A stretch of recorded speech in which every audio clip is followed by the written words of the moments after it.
Hello, everyone. This is a webinar that has been joint created by Access Point and DomainGuard. We will be talking about external monitoring or continuing the series of external monitoring and focusing more on domain-based threats and what they are. My name is Michael Sviben. I am the co-founder of DomainGuard. I have over 15 years in cybersecurity, primarily doing offensive security, pen testing, red teaming operations, building red team programs. I worked with some amazing people throughout my career, Erkin being one of them. And I'd like to pass it on to Erkin to give his background. Thank you, Michael. My name is Erkin Djindjiev. I am the founder of DomainGuard, and I created the first version of DomainGuard in 2021, ultimately with the goal of detecting the domain-based threats we're going to talk about today. Yep. So just to kind of go over, what we'll be discussing in this webinar. If you watch some of our previous webinars, we talked about external monitoring as like a high-level overview of kind of what it entails, right? Monitoring your perimeter, monitoring beyond your perimeter. And we just wrapped up a webinar for the fraud problem, where people are, impersonating your brand, impersonating yourself, and really trying to take advantage of, unsuspecting or suspecting users or victims, right, to kind of perpetrate this fraud, right? During this webinar and this series, we will be discussing domain-based threats, kind of what they are, what action you can take from a business, from a personal or individual perspective. And then lastly, we'll discuss some things that we at DomainGuard have been seeing in the industry, kind of more of that Q&A session. So, domain-based threats, right? There's two main domain-based threats, right? There's this one where, if you watch the fraud webinar series, we talk about lookalike domains and impersonating your brand, your company, your naming convention, your domain name. And a lookalike domain essentially is kind of taking your domain, typo squatting, and really trying to impersonate or make something look very similar to what your domain actually is. What these threat actors do, they essentially will age these domains. So they'll even redirect their domain that they purchased and to the content of your page to kind of make it more familiar and kind of have Google search it and kind of pop up in index, right, in these search engines as well. And then the interesting thing that we also see with these lookalike domains is they will also mimic your email records as well, right? So they'll register, the domain with a similar domain or the exact registrar that you purchased your domain on. And then they also will create the mail records to like Google, if you're using Google Workspace, right? If you're using Microsoft, they will actually create those same types of accounts on those sites, right? And those providers to really kind of make the domain that they purchased look very similar, right? And enticing, right? To be legitimate. It's interesting at DomainGuard and, what we've seen in our space, in the cybersecurity space, and how prevalent this stuff is and how trivial it could be, right? And it's really easy for, these threat actors or bad actors to buy these domains essentially because they are very cheap, right? And the interesting thing that, with creating these domains and with these registrars, there's a problem that we've been seeing is that the cost of buying these domains, the fact that they are so cheap, is why these threat actors, right, or it's a contributing factor of why these threat actors will continue to buy these domains, right, these lookalike domains, right, and impersonating domains. And then there's also another component where, the registrars or the registry that, sells these domains, they don't really have a great authentication and verification process, right? To say, hey, are you a legitimate person, legitimate entity buying this domain? It's really so simple. You can automate the process to buy a domain, and then get it active in a matter of, I would say, less than an hour, right? So, and why do, these threat actors or bad actors create these domains or impersonating domains? It's because they want to have these fraud campaigns, right? And that's the first step in creating their, fraudulent site, right, or impersonating site, is to, buy these domains. That's where everything starts, right? And one of the other things that we see is that it's not only targeting employees, right, and kind of phishing employees or trying to defraud employees or your corporate individuals. They're going after your customers. They're going after your vendors. And then they're also going after people that may not be your customers or maybe a future customer. So it's really, what we've been seeing is that, how rampant it is and how large this fraud and how it's perpetrating through domains themselves and how rampant it is really alarming, right? So we're trying to educate individuals on kind of what to look for and why people are doing it, so that you can ultimately protect yourself, your vendors, your customers, and then also yourself as an individual. So some people say, oh, well, is there, it's reactive. We could find and discover this, right? But you want to be more of like a proactive approach to any of this cybersecurity, right? So, you want to monitor for these abuses. You don't want to wait until something becomes malicious, right? But if you can, discover it at its inception, right, and take advantage of it and kind of have like an early warning, then that's kind of like the best approach, right? And kind of what we've been seeing and kind of what we do for our customers and kind of providing those early warning notifications, right, that come out, because you can either block that domain at your domain gateways, your web gateways, email gateways, and then kind of eventually put that into like an automated workflow, right, where you're protecting your customers. Now, it may not protect kind of your customers, right, if they're using it to target your customers, but at least you have a warning or a notification that says, hey, we know someone is trying to impersonate us. Let's watch it and let's see what happens. So kind of, some folks on this webinar may be very, technically savvy, right? And, maybe there's people that just don't know what an actual domain is. So, we put a couple slides kind of just what is a domain, how is it, what does it look like? So your domain essentially, and this is an Apex domain, so example.com, or it could be, guardyourdomain.com or accesspointconsulting.com. All of that is typically a domain in what you purchase, from your business or an individual or even as a bad actor, right? And that points essentially to a IP address where you're hosting your website or where you're hosting your email system, and that all goes through like a DNS system, which is a domain name system, right? And that's all configurable through the registrar where you bought your domain.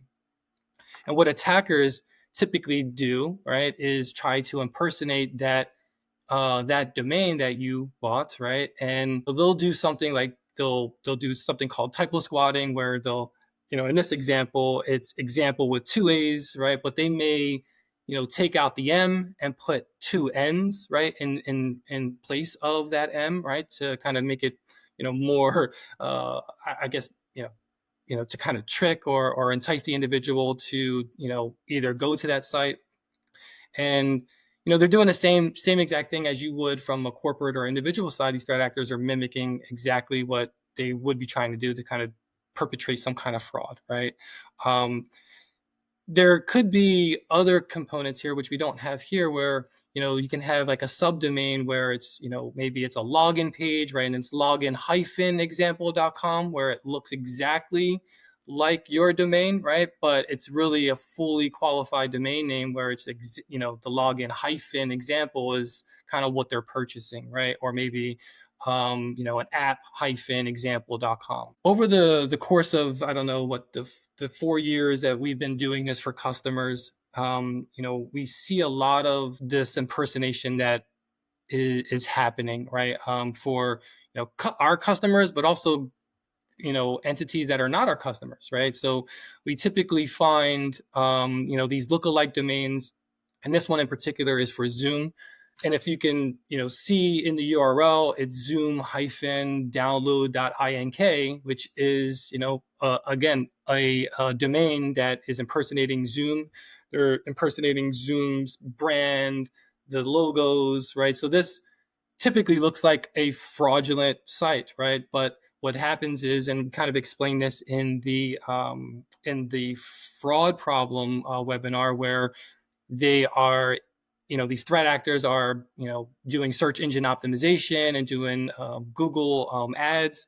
And usually if you're typing, hey, I want to download Zoom, I have this meeting, they essentially are kind of enticing you to click on that top result that has been indexed, right? So unsuspecting to you or the individual, you're downloading it, and then now that may have some kind of malware that's installed on your machine, and then from there, maybe it's, doing something called like an info stealer or info gathering, where it's now taking your credentials that you may store it on in your browser, or some other kind of malicious malware like ransomware, where now they're holding your machine hostage, right? So, this impersonation that's rampant is really impacting not only corporations but individuals, right? And it's really alarming, right? And kind of what we've been seeing. And the second domain-based threat is not just the impersonations that are happening, right, where is out of your control, but it's the infrastructure that's within inside your organization or inside your control itself, right? So, as an organization, I bought a number of different domains, and as here is example.com or accesspoint.com. And then you create all these subdomains, right? And these subdomains could be things for specific, applications that you want your customers to access, or maybe it's a marketing site, right? Or maybe it's for your developers where, hey, I have these test or development instances, right? So you create these subdomains that point to these back end infrastructure where it's mapping to an IP address that essentially belongs to you, or part of your cloud or part of your on-premise network. Well, what we also, as we've been monitoring, what we've also been seeing, and Erkin can attest to this too, is that we've been seeing like these sensitive subdomains, right? So an interesting one where we've been noticing, like an employee name. So for asset management purposes, they may want to, IT may want to know, hey, I want to know who owns this machine. So they may have an employee's name, right? Or naming convention, first name, last name, dot, example.com. And it's interesting that, we've been seeing that, but we've been seeing that with non-customers as well, where, it's really, attributing what system, someone may be working on or owns, and how it's kind of like tagging, back to, that individual. And the same thing with, if you're a cloud provider, you may put, you may put, hey, this is a subdomain of a tenant or a customer of ours, right? So now threat actors can use these sensitive subdomains to then, maybe target, right? Maybe they want to see if there's any vulnerabilities on that host, right? With any, remote access ports, and they want to do brute forcing of passwords or credentials, right? Especially if you don't have multi-factor authentication configured on these remote access services. But these threat actors are doing the same thing that we are doing, and they're harvesting all this data, and they're trying to figure out, okay, well, where do I want to target? How do I want to target my attacks, right? Against either that system or that particular endpoint, because it's juicy, because it belongs to an executive, right? And they can figure that out and deduce it through the naming convention that you're using. Yeah, and I think, Michael, a very key distinction here is everything we've talked about so far has to do with lookalike or impersonation domains. And it's very easy to think about externally based threats as being, different. They're impersonating me. But now we're getting into this category of externally based threats that are infrastructure that you're ultimately responsible for. You have to manage this. And, that's what these cases that we've seen providing these types of monitoring services are equally as important, because if somebody ends up on one of your approved subdomains or one of your approved domains and sees anything that's malicious, once again, they're attributing malicious content towards your brand. Correct. Yeah, absolutely. So, just continuing on with, your infrastructure and your domains and what you have assigned. There's this other threat that, we've been discovering as well, and it's kind of growing in nature, right? Is, something that we term the coin the term, dangling IP, and this dangling IP takeover and what the risk is there.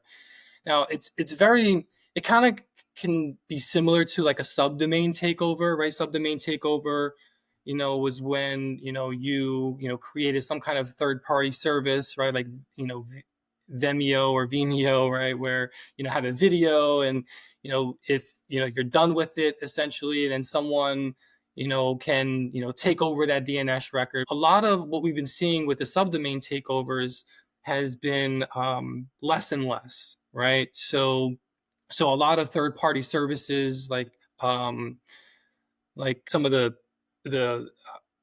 GitHub repositories, or GitHub or Bitbucket, a lot of times you can't take that stuff over anymore, right? So it becomes not a threat, a threat vector for threat actors, right, to abuse a subdomain takeover, where they're now, you know, you know, because you have a DNS record, pointing to an IP address or that DNS, then they're taking that over and then kind of now, using that as some kind of like phishing campaign or some kind of threat, right, against customers or non-customers. With the dangling IP, it's it's similar, but it's more focused on IP infrastructure, right? So like cloud-based infrastructure. So in this example, you have a DNS entry, domain.com. You have an A record, right, through your registrar that you created, and it points to your cloud IP that you were provisioned, right, or that you were allocated. And again, that's all part of your tenant, right? So everything is good, right? There's no problem with it, right? You can't abuse it, you can't take it over. Where the IP can be taken over is where someone using that same cloud service provider, and you no longer have access to that IP because that IP has now been cycled, right? So it was a dynamic IP that you were provisioned. That dynamic IP has now been provisioned to someone else, and now they essentially own that IP, and then it can have other infrastructure pointing to it. So now when I go to, let's say, you had, it was, app.domain.com, that app.domain.com is now pointing to another tenant's infrastructure IP because now they assumed, they assumed that IP space as part of their infrastructure now, right? So, and why is this kind of an issue, right? What we've been seeing is that customers and non-customers, they have this stale DNS record that no longer points to the cloud provider. It's now pointing to somewhere else, and someone else has put up a kind of not so nice site, right? It could be a fraudulent gaming site, right? Or it could, host malware, right? So that's something that we've seen as well, where, an IP address and a DNS record was pointing to this recycled IP address, and then now someone has it and they're just hosting malware. Now, it will take some kind of level of sophistication, right? It's not to say that these threat actors can, once you release that IP, they know, they're going to automatically get that IP, right? And or hey, they can request to get that IP. That's not how it necessarily works with a dynamic IP. Now, could they sit there and try to recycle an IP dynamically, like, and try to, and based on luck, get that IP that your DNS record was pointing to?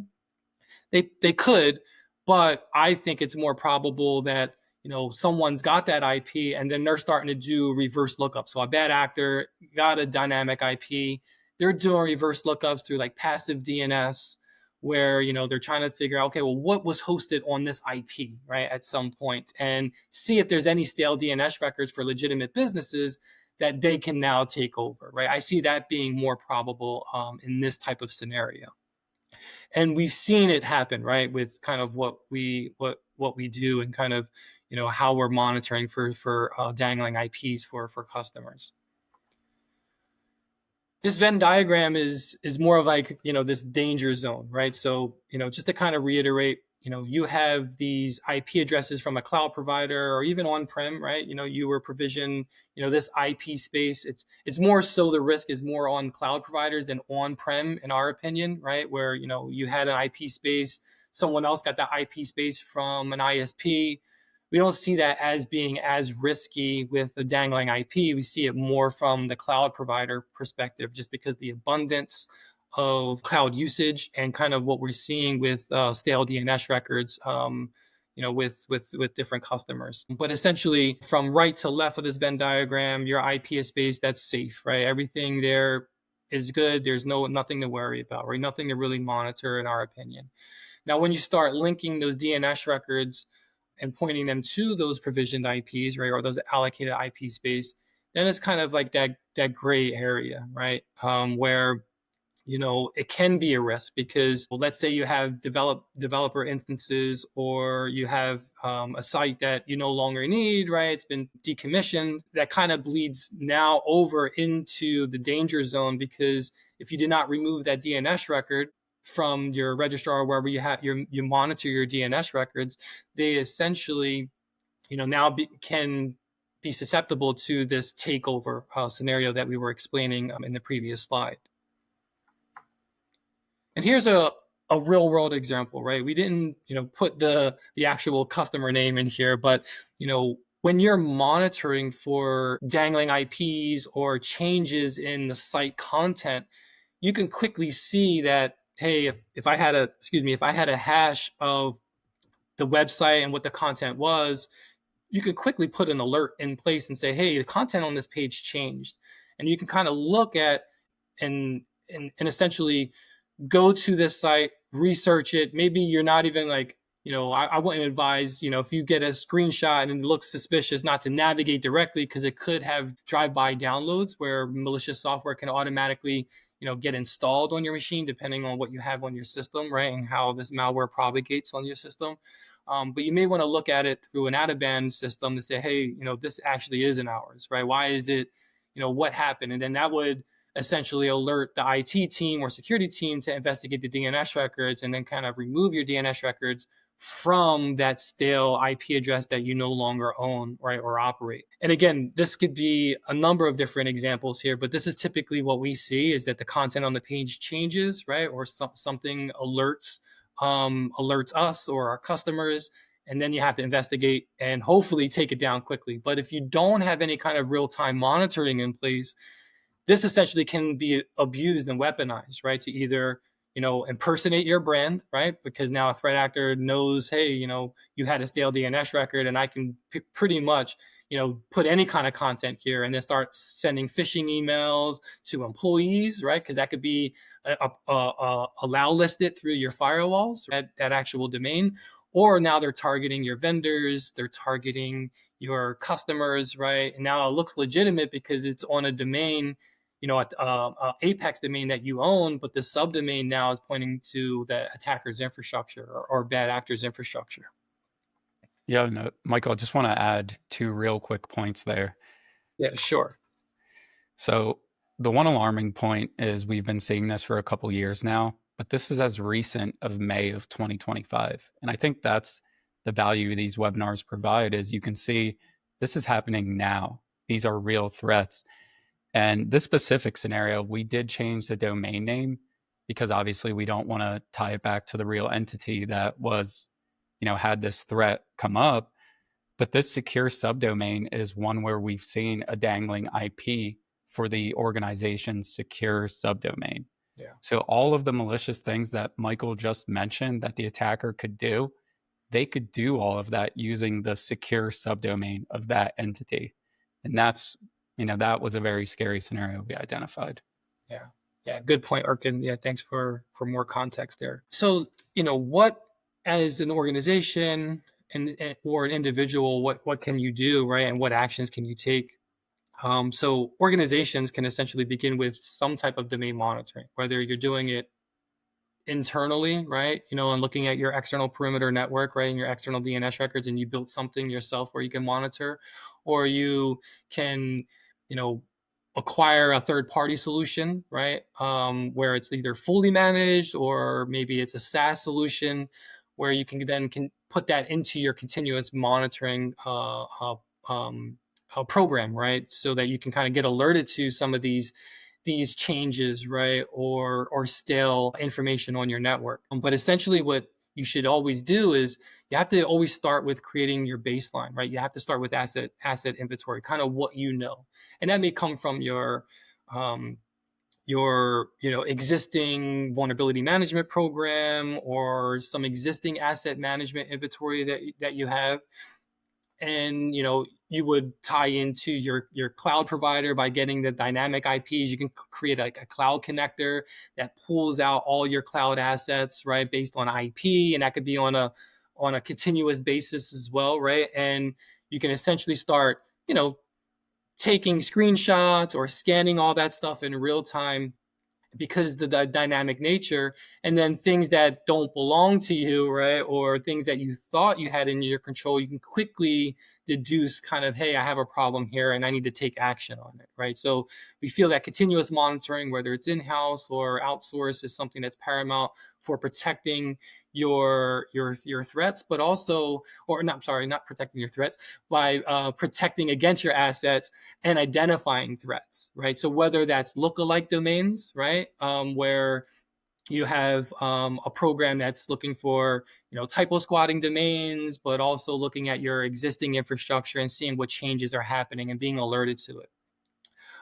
Another thing is that once you have all that data, you can then look at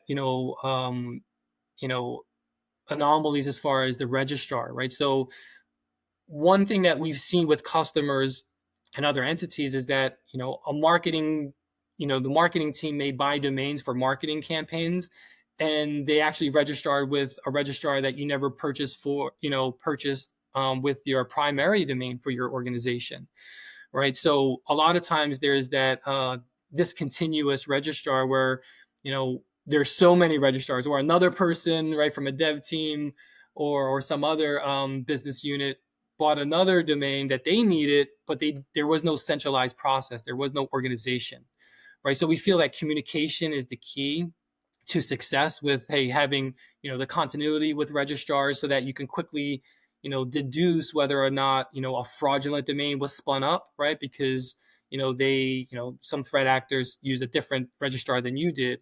But essentially, it could be an exercise in futility where you want to figure out where all your domains are, what registrars are you using, and maybe you want to consolidate them, right? And then that way you have one registrar, that's where it is, and then now you can kind of find the active threats, right, that may be impersonating you. And then it also helps with the organization from managing DNS records, right? So if you use one registrar, right, then your central point of your assets or your DNS infrastructure is just at that one entity. Now you can manage it appropriately, versus having all these other registrars and you have different DNS records and different registrars and DNS pointing, and then who owns what. We've seen customers say that person no longer works here, right? And we don't have access to that anymore, and we need to figure out how to get access to it. So it's really enlightening to kind of showcase where assets may be mismanaged, right, at the end of the day. Some other cool tools that you can use, right, that we use, right, as part of what we provide, but we have other proprietary things that we do on the back end. But some things to kind of get you started is some of these free tools like DNS Twist, where you can look at a search for example.com and figure out all the different permutations, right? Different naming conventions and uppercase, lowercase numbers and transposing words, right, for your domain. And then you can kind of get a list of what are some of the lookalike domains or typo spotting domains that could be used or are currently being used right now against your organization. Phishing catcher is another one that you can use to kind of like, hey, let me send this domain, let me see what it is, right, and see if it's being used as phishing, if it comes up with any kind of any type of potential phishing, right, or this could be like a phishing site. And then there's URL scan, which I think Erkin mentioned in the last webinar, where you can take the domain, the URL, send it to URL scan, let it do a quick scan, and see, hey, what are some of the attributes? What is some of the content on the site? But interesting enough, with URL scan, you could also look for similar looking domains, right? So, or similar looking content.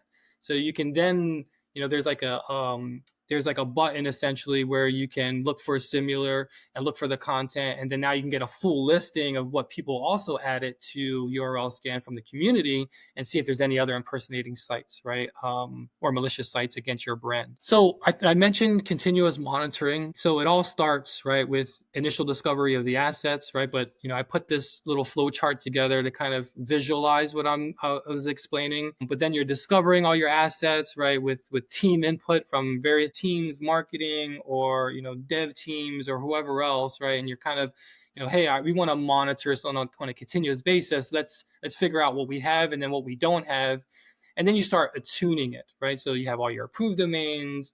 You're also doing image and content analysis. So if you also built a program, you can kind of take screenshots, you can hash it like I mentioned before, and kind of figure out, okay, well, what content is changing? What are some of the other things that I can tune in? You can even do like Google Ads searches as well, and put that part of your automation process, right, to kind of flag and detect on things as well. It's a little bit more advanced, but you can start somewhere, right? And you can even maybe use computer vision technology, right? They can kind of like help out with AI and all that cool stuff if you kind of really want to kind of leverage that.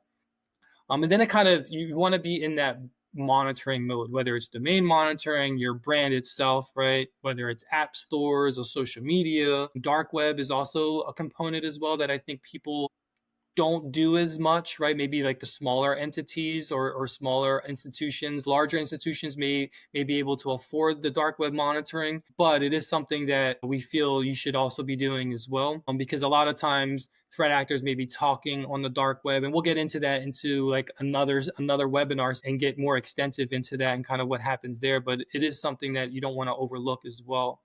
And then you're kind of getting into that the tech stage, right? That the tech stage is, am I identifying any phishing or fraudulent or impersonating domains, right, or content against my brand, or even maybe executives, right, or even individuals at the organization?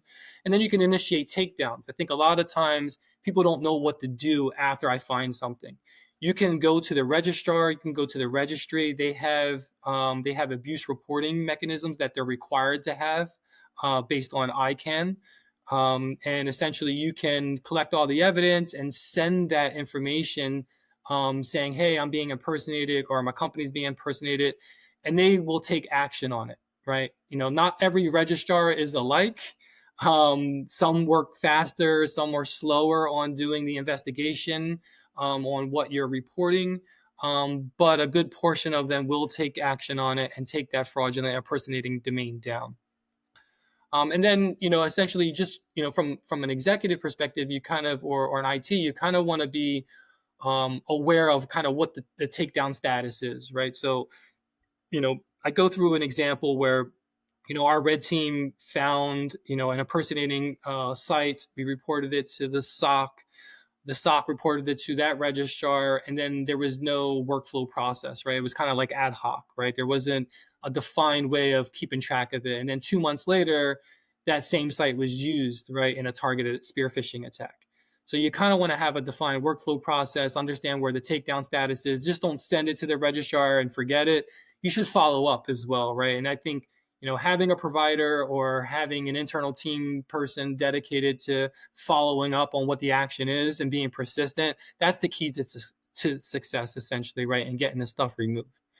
And then obviously, there's always reporting, right, for executives that you should be doing when you have a continuous monitoring program in place, right? That way they're aware, the team is aware of kind of where things are. And just to recap, the first thing that we talked about was, a threat actor creating a domain, right, that looks very similar to your domain. That's the first step in any kind of fraud or any kind of phishing or impersonation attack, right? So you definitely want to kind of monitor that. It's not something we feel as though that organizations, it's nice to have. We feel, especially what we've been seeing and how it's been very proactive helping defend networks, it's almost paramount now, right? It's almost like a given, like you should be doing this on a continuous basis. You should be monitoring for brand impersonation, domain impersonation, employee impersonation. All of that goes hand in hand into your cybersecurity program. And if threat actors are abusing you beyond your domain, you essentially need to see what they're doing, right? And also maybe even warn your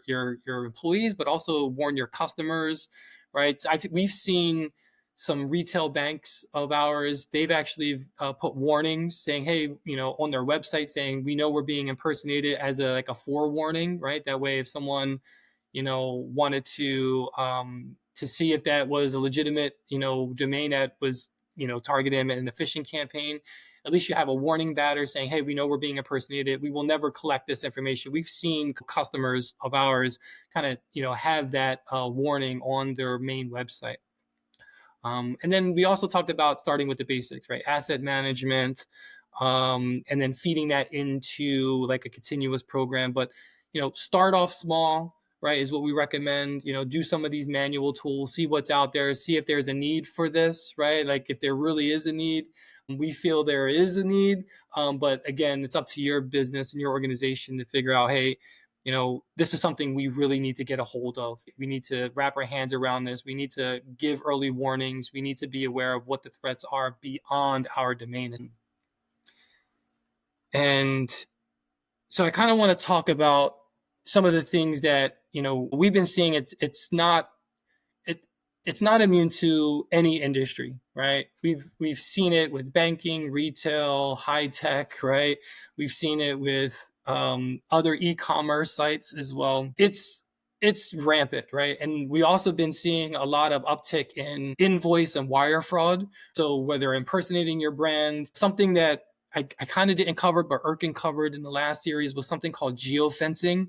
So sometimes, these threat actors are getting more advanced where they're not, let's say you have a US based business and that's the only place that you operate, right, or country you operate out of.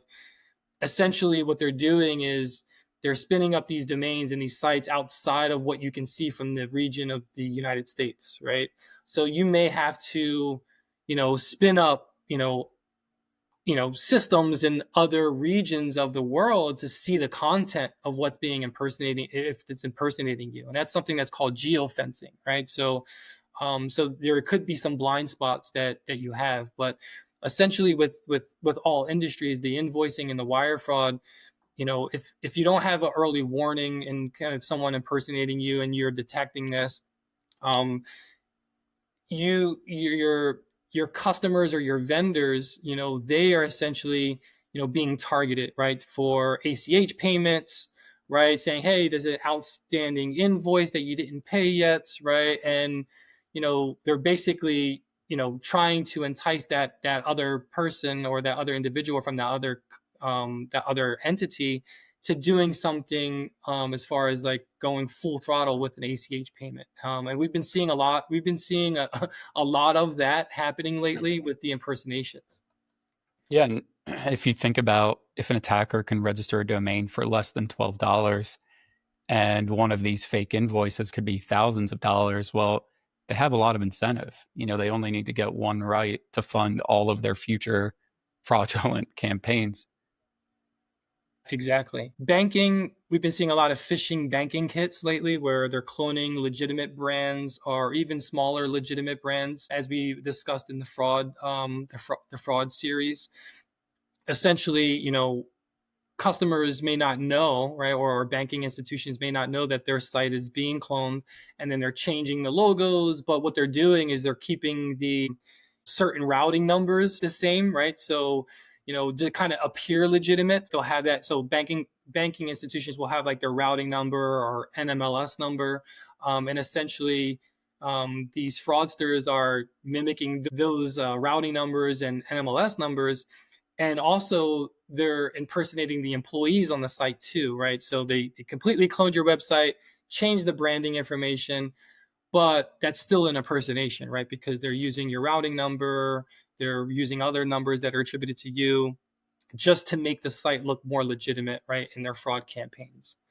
And then retail, it's interesting. We see a lot of fraud with these discounted stores, not necessarily customers of ours, but things that we've been seeing, things like Dollar Tree, right? We see a lot of maybe they have like a rewards program and they have these, fake survey sites, right, to kind of entice people. And then now that's propagating malware, but they're using your brand, they're using kind of a similar looking domain to get free stuff from your organization. And then now that individual that clicked on that survey, the malware propagated on their machines, right? So, we'd be seeing a lot of the survey fraud, and then also the rewards program fraud as well. And then from a high tech perspective, we mentioned in the fraud series the recruiting scams, right, for job recruiters or job recruitment. So again, we're seeing an uptick there where people are using those fake domains, right, and targeting people over WhatsApp for communication, for trying to hire on this Zip Recruiter post that was posted by the legitimate organization. They're moving mediums, essentially. They're going over to Zoom as well, and they're impersonating your domain through Zoom, right? So they're creating an account with that impersonated domain on Zoom itself. So they may not be sending emails through through that domain, but they've kind of migrated to these different mediums to impersonate you as well. We've been seeing a big uptick in the recruiting scams, right, and how people are becoming victimized. But all in all, the key point here is do the continuous monitoring, but also take action, right? So if someone is becoming victimized through a recruiting scam, as an organization, it's your fiduciary responsibility to report that to Zoom, take the evidence, collect it, report it to the registrar to get that domain taken down as well. And we feel as though that it's not just protecting your own assets, it's protecting your not maybe potential customers or your vendors and customers as well. That's beyond your control. So we have a number of different solutions that we will be discussing in future webinars, beyond domain threats, attack surface reductions, and also generative AI implications. I just want to say thank you to Access Point for hosting us and being a great partner here and kind of conveying our message to people about the real risk around domain-based threats and what you can do as an individual or organization to help protect against this and detect.